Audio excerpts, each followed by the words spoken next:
ওকে, তাহলে very good. তাহলে আমরা দেখতে পেলাম যে ক্লক পালস যদি 0 থাকে তাহলে কোনো চেঞ্জ হবে না যতক্ষণ ক্লক পালস 0। আমি স্ক্রিন শেয়ার করছি তো, হ্যাঁ, যতক্ষণ ক্লক পালস 0 ততক্ষণ এখানে কোনো চেঞ্জ হবে না। So basically when clock pulse is 0 ততক্ষণ আমি সেট রিসেট যাই কমান্ড দিই না কেন কিছুই চেঞ্জ হচ্ছে না। So that means the flip flop is not working. যখন ক্লক পালস 1, মানে এবার দেখ দারুণ সুবিধা হয়ে গেল ক্লক পালস দেওয়াতে, কারণ প্রথমত আমি কখন ফ্লিপ ফ্লপ কাজ করবে বা কখন ফ্লিপ ফ্লপ কাজ করবে না সেইটা আমি কন্ট্রোল করতে পারছি। প্লাস যখন ক্লক পালসটা 1 হলো তখন দেখ এই 0-0-তে নো চেঞ্জ, আর 1-1-এ রেস কন্ডিশন, অর্থাৎ যেরকমটা আমরা রেখে থাকি বা রাখতে চাই বা আমরা এর আগে ট্রানজিস্টার ইত্যাদিতে পেয়েছিলাম, যেটা কিনা ন্যান্ডের সময় উল্টে গেছিলো, সেটা ক্লক পালস ঢোকানোর ফলে তো আমরা এখানে তো ন্যান্ড ঢুকিয়েছি একটা এক্সট্রা, তার ফলে অটোমেটিক্যালি চেঞ্জ হয়ে আমরা ইউনিভার্সালি যা রাখতে চাই সেই নোটেশনে আমরা আবার ফেরত পেয়েছি, right? So both the problems have been solved. 0 হলে এফএফ নট ওয়ার্কিং আর 1 হলে এফএফ ইজ হোয়াট।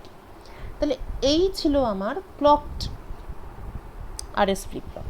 আচ্ছা, ক্লক পালসের অনেক রকম টাইপ আছে। এখানে অবভিয়াসলি আমরা যেটা দেখছি সেটা হচ্ছে যখন 1 তখন ফ্লিপ ফ্লপের একরকম অ্যাক্টিভিটি, এবং যখন 0 তখন ফ্লিপ ফ্লপের অন্যরকম অ্যাক্টিভিটি। অর্থাৎ যতক্ষণ 1 থাকবে ততক্ষণ মানে এই ব্যাপারটা হবে যেটা according to the truth table, বা যতক্ষণ 0 থাকবে ততক্ষণ ওই যেটা according to the truth table যা হওয়ার সেটা হবে। এই জিনিসটাকে বলা হয়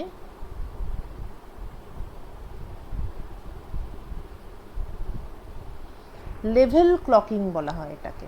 মানে যতক্ষণ 1 লেভেলে থাকবে যতটা সময়, কারণ এটা অফকোর্স এটা একটা সার্টেন টাইম, এই পালসের একটা উইথ আছে, একটা নির্দিষ্ট সময় ধরে এই ব্যাপারটা এরকম থাকে। সো একটা সার্টেন টাইম যতটা সময় ও এই কন্ডিশনে থাকবে ততটা সময় ফ্লিপ ফ্লপ তার স্টেটটা চেঞ্জ করতে পারে। আরও দু ধরনের ক্লকিং হতে পারে যেগুলোকে প্রয়োজন অনুযায়ী ইউজ করা হয়। সেটা হচ্ছে কি, এটা তো ছিল ফার্স্ট টাইপ। সেকেন্ড টাইপ যেটা অ্যাকচুয়ালি বেশি ইউজফুল সেটা হচ্ছে এজ ট্রিগারিং। এজ ট্রিগারিং মানে হচ্ছে যেই মুহূর্তে ক্লক পালসটা উপরে উঠলো শুধুমাত্র সেই মুহূর্তেই ফ্লিপ ফ্লপটা কাজ করবে, বা এরকমও সেট করা যেতে পারে যে যেই মুহূর্তে ক্লক পালসটা নামলো শুধুমাত্র সেই মুহূর্তেই ফ্লিপ ফ্লপটা কাজ করবে, মানে only at the rising edge or at the falling edge. ঠিক আছে, যদি রাইজিং এজে কাজটা হয় তাহলে সেটাকে বলা হয় পজিটিভ ক্লকিং, আর যদি ফলিং এজে কাজটা হয় তাহলে সেটাকে বলা হয় নেগেটিভ ক্লকিং। এছাড়া আরেকটা আছে, সেটাও প্রচণ্ড ইম্পর্টেন্ট, সেটারও একটা বিশেষ অ্যাপ্লিকেশন আছে, সেটাকে বলা হয় মাস্টার স্লেভ ক্লকিং।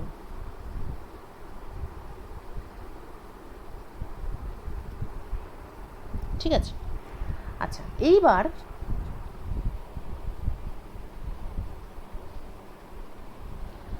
আমরা ন্যান্ড গেট দেওয়ার ফলে প্রায় সব প্রবলেমই সলভ করে ফেলেছি except this one, race condition. দুটো 1 হলেই ফ্লিপ ফ্লপের মাথা খারাপ হয়ে যাবে। তো একটা বুদ্ধি আছে, অ্যাকচুয়ালি দুটো বুদ্ধি আছে যেটা দিয়ে রেস কন্ডিশনকে অ্যাভয়েড করা যায়। The question is how to avoid race condition.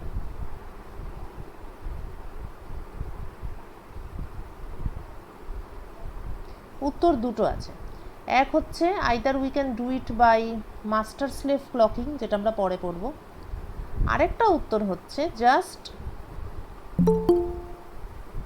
Eliminate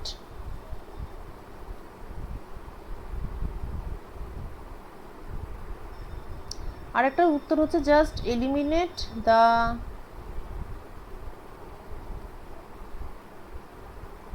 possibility of 1 and 1, দুটোই 1 থাকবে, এইটার চান্সই আমরা দেব না। কিভাবে সম্ভব? সেটা সম্ভব এইভাবে, যদি আমরা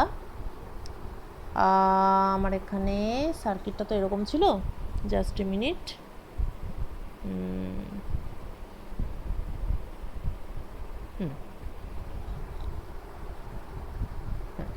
তো 1 1 এইটা হতে পারে, সেটার পসিবিলিটিটাই থাকবে না। কিভাবে?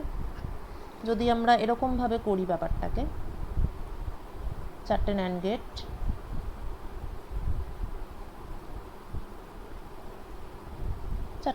করেছি, ফাইন। এখান থেকে এস, এখান থেকে আর, ক্লক পালস, তারপরে এখান থেকে কিউ, এখান থেকে Q bar, feedback, cross feedback. এবার যদি আমি এসের যে টার্মিনাল আছে আর আর এর যে টার্মিনাল আছে তাদের মধ্যে একটা, এইটা যদি আমি করি, অর্থাৎ অরিজিনাল আমার ক্লকড ফ্লিপ ফ্লপ যা ছিল তাই, কিন্তু এস এবং আর এর মধ্যে আমি এমন একটা ব্যাপার করে দিলাম সো দ্যাট এস এবং আর কখনোই সেম হতে পারে না, নট গেট দিয়ে দিয়েছি। তার মানে এই ধরনের ফ্লিপ ফ্লপে কিন্তু মাত্র দুটোই কম্বিনেশন পসিবল, আইদার 1 0 অর 0 1, 0 0 আর 1 1 এই দুটোই এখানে এলিমিনেটেড হয়ে যাচ্ছে। This type of flip flop is called, তাহলে এই ধরনের ফ্লিপ ফ্লপ অ্যাকচুয়ালি বুঝতেই পাচ্ছিস, this is actually single input flip flop. এখানে দুটো ইনপুট দিতে হচ্ছে না, কারণ দুটো input they are related to each other. So this is a single input flip flop, অর্থাৎ একটাই টার্মিনাল থাকবে। এই টার্মিনালটাকে ডি বলা হয় এবং এই ফ্লিপ ফ্লপটাকে বলা হয় D type flip flop or D type latch. কেন এটাকে ডি বলা হয়? D for data. হঠাৎ করে এটাকে ডেটা বলার কারণটা কি? Again come back to this table.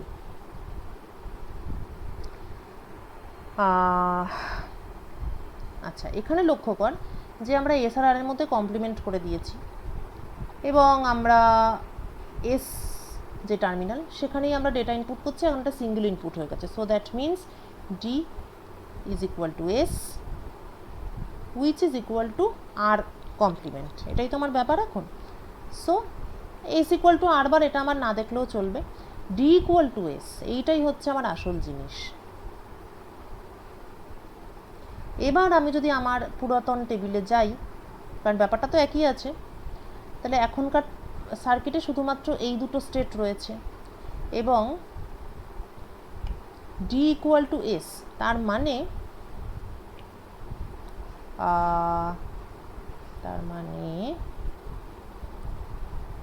এই স্টেটটার জন্য D equal to S equal two 0 এবং তার ফলে কিউ ইকুয়াল টু 0। ঠিক আছে? আর এই স্টেটটার জন্য D equal to S equal two 1, যেখান থেকে আমি পাচ্ছি কিউ ইকুয়াল টু 1। কি সুন্দর একটা ব্যাপার। ইনপুটে যা দিচ্ছি আউটপুটে আমি সেটাই পাচ্ছি। So this is where we are directly entering the world of data storage.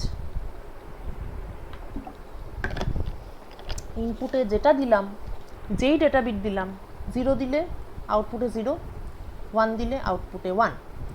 So এই যে D type flip flop,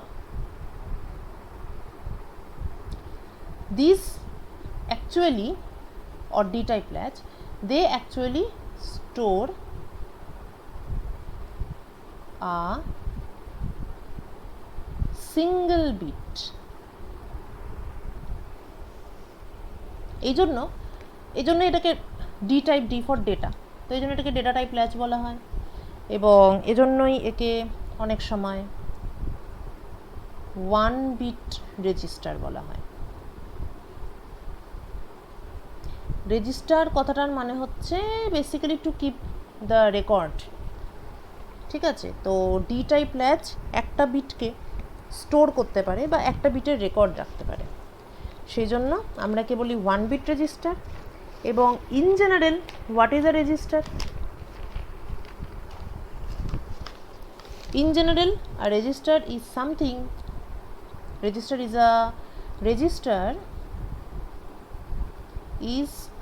a sequential circuit, এবং একটু পরেই তোরা ক্লক পালসের মাহাত্ম্যটা বুঝবি কেন ক্লক পালস দরকার।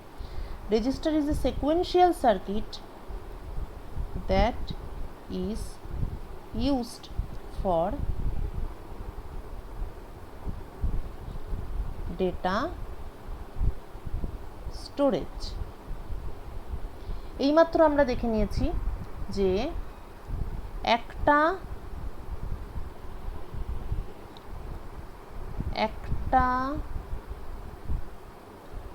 ডি ল্যাচ একটা বিট স্টোর করে,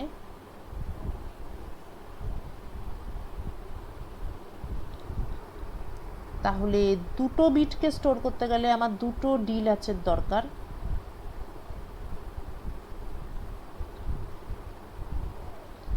3, 4, 5 যেমন করবি তুই। যদি তুই মনে করিস 4টে বিট স্টোর করবি, তাহলে তোর 4টে ডি ল্যাচের দরকার পড়বে। তো একাধিক latch, more than one D type flip flop or D latch connected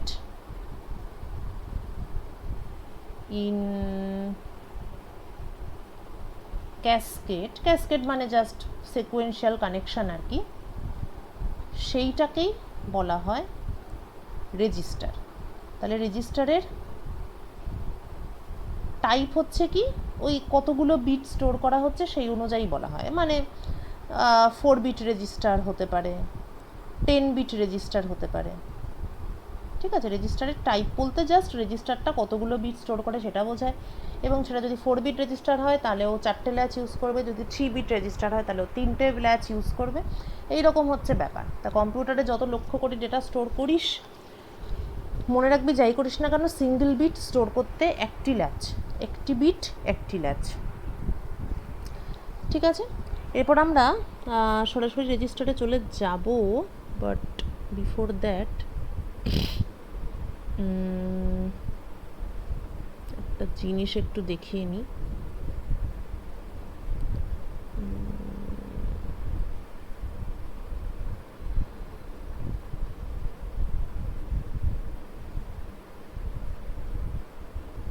এক মিনিট। আচ্ছা, হ্যাঁ, রেজিস্টারে যাওয়ার আগে একটা জিনিস হলো যে আমরা এখানে যে ক্লকড ফ্লিপ ফ্লপ ইউজ করছি, এই ক্লকড ফ্লিপ ফ্লপ জিনিসটা কিন্তু মানে লেভেল ক্লকিংটা আমরা এতক্ষণ ইউজ করেছি, তবে লেভেল ক্লকিং জিনিসটা কিন্তু ডেটা স্টোরেজের জন্য খুব একটা অ্যাপ্রোপ্রিয়েট নয়, ঠিক আছে। এটা মানে লেভেল ক্লকিংয়ের থেকে এজ ট্রিগারিংটা অনেক বেশি অ্যাপ্রোপ্রিয়েট। সেটার জন্য এজ ট্রিগারিং ব্যাপারটাকে সেটা আগে আমরা দেখি। So basically level clocking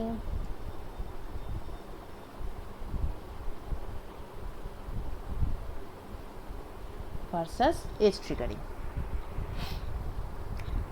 level ক্লকিংয়ের ক্ষেত্রে টাইমিং ডায়াগ্রামটা কীরকম? For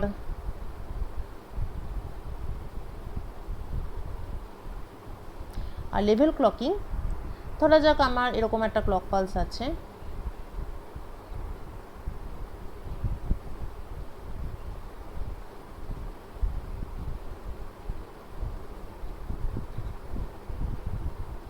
if this is my clock pulse,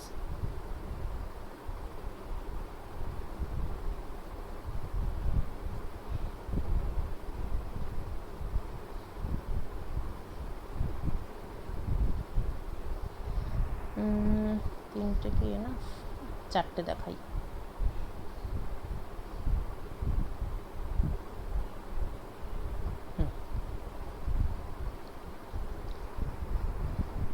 তখন যতক্ষণ পর্যন্ত এখানে 1 আছে তার মধ্যে যে কোনো মোমেন্টেই ডি টাইপ ল্যাচের আউটপুট চেঞ্জ হতে পারে। সো আমার ডেটা যদি এরকম হয়, এটা হচ্ছে ক্লক পালস, এটা হচ্ছে ডেটা। সাপোজ আমার ডেটা হচ্ছে এরকম,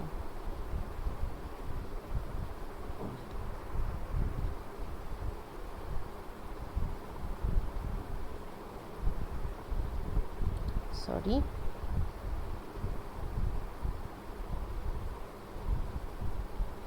নিচে নেমে গেল, তারপরে আবার উপরে উঠলো, নিচে নামলো,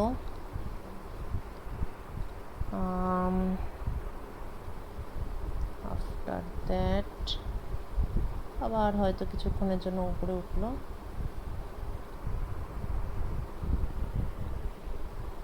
নিচে নামলো, আবার উপরে উঠলো, নিচে নামলো, তারপর নিচেই থাকলো। ঠিক আছে, এরকম যদি আমার ডেটা থাকে তখন কিউটা কি হবে? আচ্ছা, প্রথমে তো ও নিচেই থাকবে, নিচে যেমন ছিল। তারপর যখন এই পয়েন্টে এলো তখন এখানে দেখা যাচ্ছে যে ডেটার চেঞ্জ হয়েছে, ডেটাটা 1 হয়েছে, তাহলে কিউটাও 1 হবে। আর কিউটা 1 হবে কেননা ক্লক পালসের দিক থেকেও ফেভারেবল আছে, ক্লক পালসটা এখানে 1 আছে, তাহলে অ্যাট দিস ইনস্ট্যান্ট এখানে কোনো অসুবিধা নেই। So Q becomes 1। ঠিক আছে, এরপর কিউটা তো এখানে চলছে। এবার দেখ, এই পয়েন্টে আসার পর এখানে যদিও বা ডেটাটা চেঞ্জ হয়ে 0 হয়ে গেছে, কিন্তু যেহেতু এখানে ক্লক পালসটা 0 আছে তাই ফ্লিপফ্লপ কিন্তু এখন কাজ করবে না, এখন কিন্তু ও নো চেঞ্জ মোডে থাকবে। যখন ক্লক পালস 0 থাকে তখন ফ্লিপফ্লপ ডাজন্ট ওয়ার্ক এবং ডেটা স্টোরড, এই জন্যই এটা স্টোরেজ বলছে, কেননা ক্লক পালস যদি না থাকে তখন কিন্তু ফ্লিপফ্লপ যেই ডেটা নিয়েছিল ওই ডেটাটাই রেখে দেবে। This is why it is called a memory element. ঠিক আছে, সুতরাং এখানে ও একই রকম থেকে যাবে যেমন ছিল, অর্থাৎ উপরে ছিল উপরেই থাকবে। ফাইন। আবার দেখ এখানে আবার 1 হলো, তো এখানেও ক্লক পালস নিচু আছে, তার মানে ওর উপর কোনো এফেক্টই পড়বে না। তাহলে আবারও যাচ্ছে নিজের মতো, যেতে যেতে এইখানে যখন চলে এলো, এইখানে অর্থাৎ এই পয়েন্টটাতে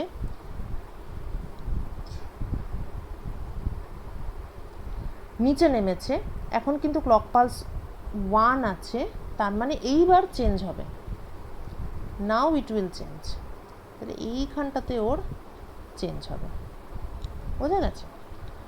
আচ্ছা, তারপর ও আবার কিছুটা এলো, এসে আবার দেখছে চেঞ্জ হচ্ছে, এবারেও চেঞ্জ হবে কেননা ক্লক পালসটা এখনও 1ই আছে, তার মানে ও পুরো ডেটাটাকে ফলো করলো, আবার এরম হলো, আবার নিচে নামলো, এবার নিচেই আছে, তারপর এখানে এসে আবার দেখছে চেঞ্জ হয়েছে এবং এখানে আবার ক্লক পালসটা 1 আছে, তার মানে এই চেঞ্জটাও ও রেজিস্টার করবে, করে এখানে এলো,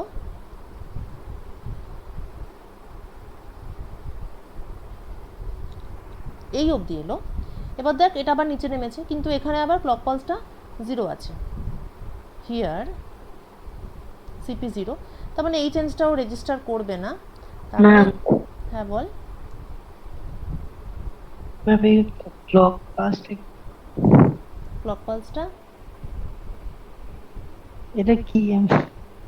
ও এটা তো ক্লাসের শুরুতে বলেছি, তুই তো ছিলি না।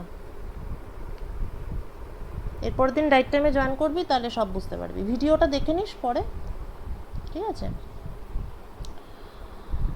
আচ্ছা, তো হ্যাঁ, তো ক্লক পালস যেখানে নিচে নেমে গেছে 0 হয়ে গেছে, কিন্তু যেহেতু 0 হয়ে গেছে তাহলে এটা যে নিচে নেমেছে সেটা আর ল্যাচটা ওটা ফিল করবে না বা কাজ করবে না, সুতরাং এটা উপরে উঠেছিল, এটা উপরে ওঠা অবস্থাতেই থাকবে। কিন্তু কতক্ষণ থাকবে? যতক্ষণ না ক্লক পালসটা পুনরায় 1 হচ্ছে। এই পয়েন্টে এসে ক্লক পালসটা 1 হয়েছে,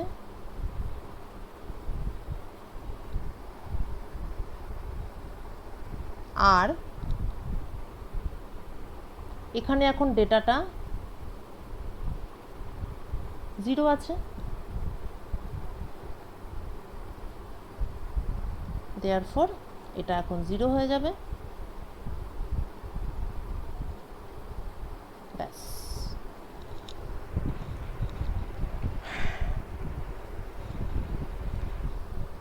ঠিক আছে, বোঝা গেল? ক্লক পালস 1 হলে কাজ করবে, 0 হলে নো চেঞ্জ, আগেরটাই থেকে যাবে। নিত্যানন্দ পরের ক্লাস থেকে কিন্তু রাইট টাইমে ঢুকবি।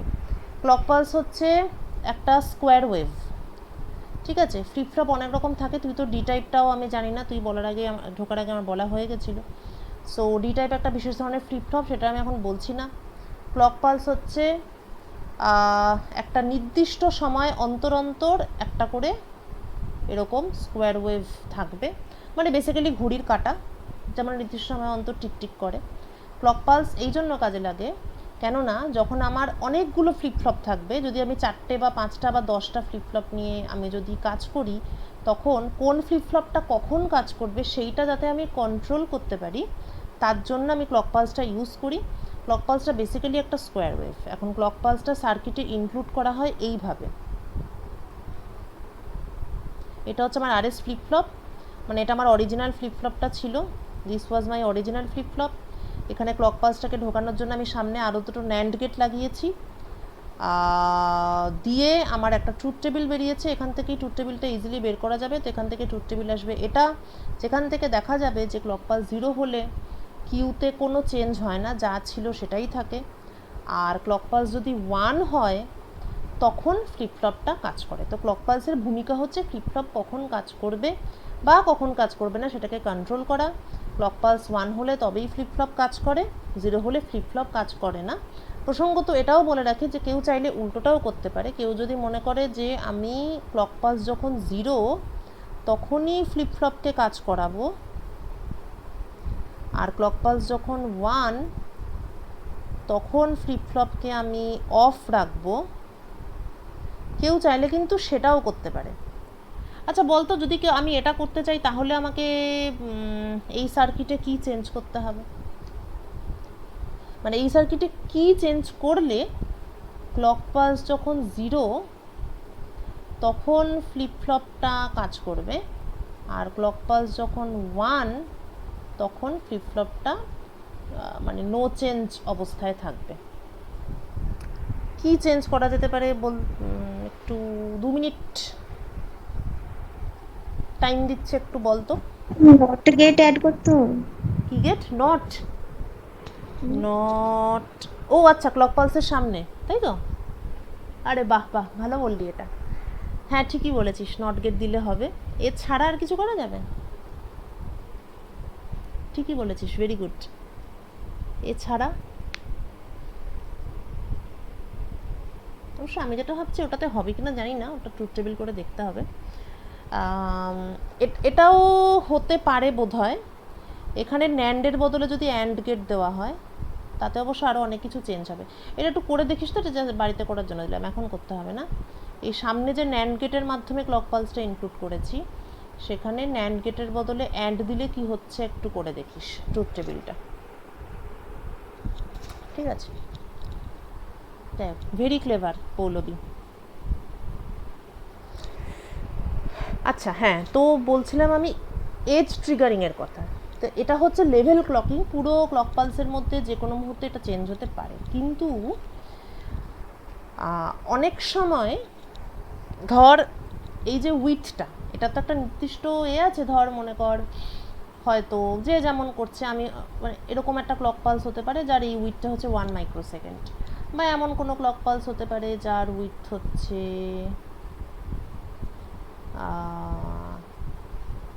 10 ন্যানোসেকেন্ড। কিন্তু যাই হোক না কেন, তার একটা নির্দিষ্ট উইথ আছে। এখান থেকে একটা জিনিস ক্লিয়ার যে আমি যদি এরকম কিছু চাই, এবং এরকম আমার বেসিক্যালি এই জিনিসটাই বেশি দরকার পড়ে, যে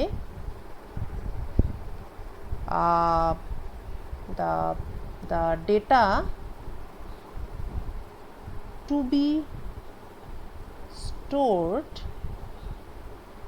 at a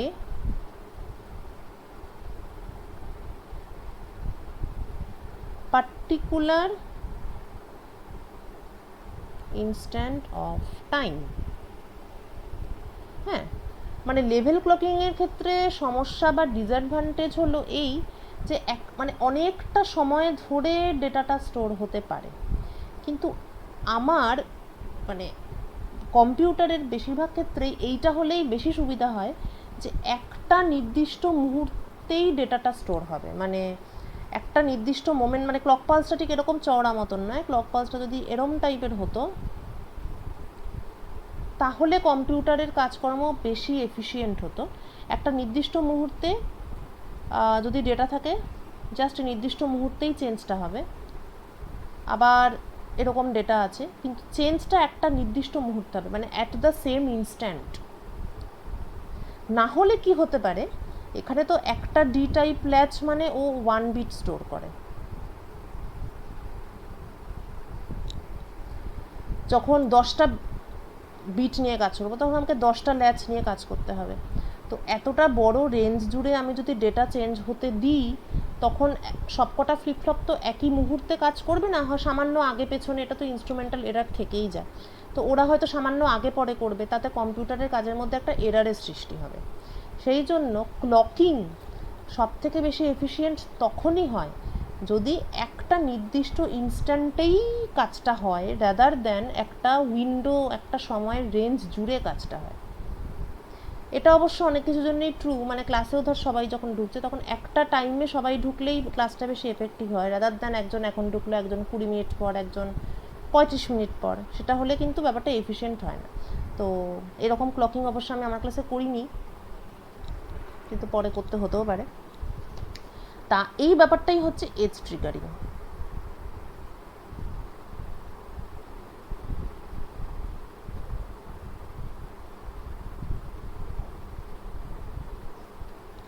ঠিক আছে, এখানে কি বক্তব্য, যে ক্লক পালসের হয় রাইজিং এজে চেঞ্জটা হবে, আর না হলে ফলিং এজে চেঞ্জটা হবে, এজটাতে চেঞ্জ হবে, হয় রাইজিং আর না হয় ফলিং। কিভাবে আমি এটা করাতে পারি, how can I manage that? বিশেষ কিছু নয়, অরিজিনাল যে সার্কিটটা ছিল সেটাই থাকবে, শুধু আমরা এই যে ক্লক পালসটা এখানে দিচ্ছি তার সামনে একটা ক্যাপাসিটার অ্যাড করে দেব, যেখান থেকে আমি একটা ডিসচার্জের রাস্তা রাখবো, দিয়ে এই করব। মানে বলতে চাইছি যে অরিজিনাল ক্লকড এসআর ফ্লিপ ফ্লপ, সেটাকে যদি ব্লক ডায়াগ্রাম দিয়ে করি, কিউ কিউ বার, তারপরে এটা হচ্ছে আমার ডি টাইপ ল্যাচ হলো। এবার এই টার্মিনালে আমার ক্লক পালস, কিন্তু ক্লক পালসটা আমি যখন দিচ্ছি, ক্লক পালসটা দিচ্ছি আমি একটা ক্যাপাসিটরের মাধ্যমে। ক্লক পালসটা দিচ্ছি সামনে একটা ক্যাপাসিটর। সামনে একটা ক্যাপাসিটর থাকলে কি হবে? What is happening? একটা স্কোয়ার ওয়েভ, ঠিক আছে। প্রথমে তো এটা অ্যাজ ইট ইজ ছিল, মানে জিরো ছিল, কিছুই ছিল। যেই মুহূর্তে এটা বেড়ে গিয়ে একটা সার্টেন ভোল্টেজ নিল, 1 মানে একটা সার্টেন ভোল্টেজ, ধরো দেখ 5 ভোল্টেজ, তাহলে এই ক্যাপাসিটরটা হঠাৎ করে 0 ভোল্ট ছিল, অকস্মাৎ একটা 5 ভোল্ট পেল। এই 5 ভোল্ট যে ভোল্টেজ, সে ক্যাপাসিটরকে চার্জ করবে।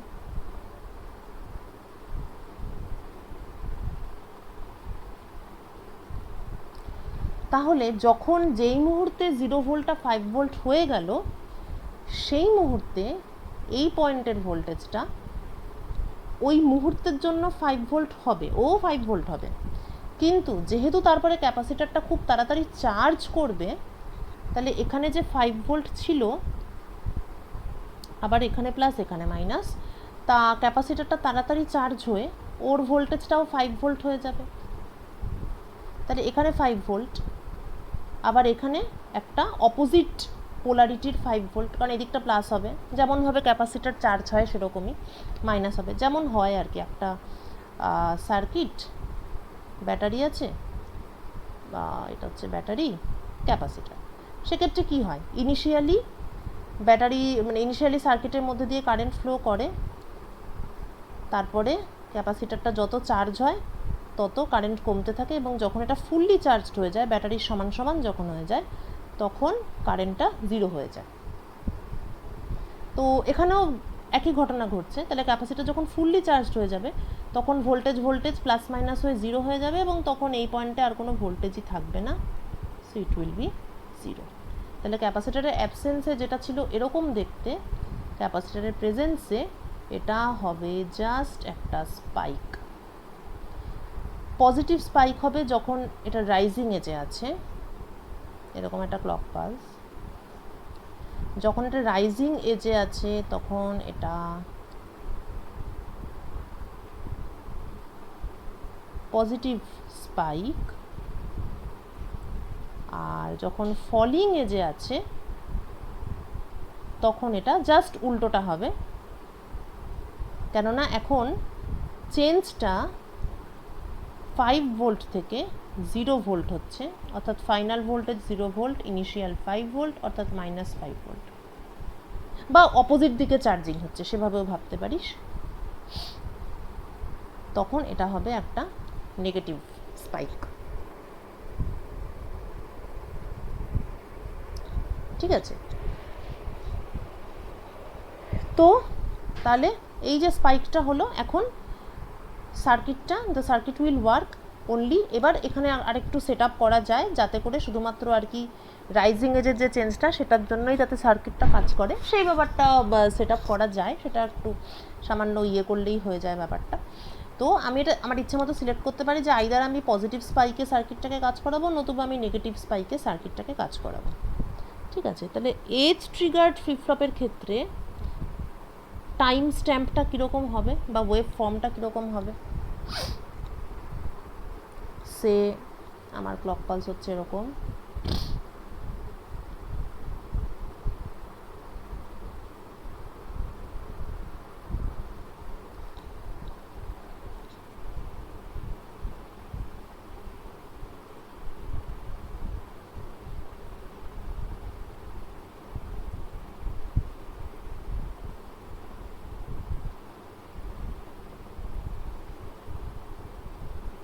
তিনটে থাক। এটা হচ্ছে আমার ক্লক পালস। এরপর data, this is my CP, আর ডেটা ধরা যাক এরকম, তারপরে এরকম, এটা হয়ে গেল। তারপর কিছুক্ষণ পরে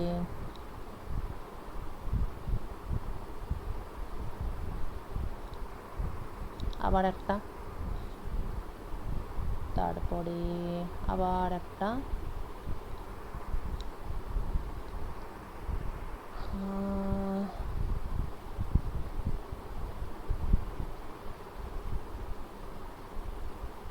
এই এরকম ধরা যায়। তাহলে আমার এজ ট্রিগারিংয়ের ক্ষেত্রে কিউটা কি হবে? এটা তোর একটু একে দেখাতো, পুরো জিনিসটাকে খাতায় তুলে তারপরে আমাকে একটু স্ক্রিন শেয়ার করে দেখা। ঠিক আছে, if this is edge triggering,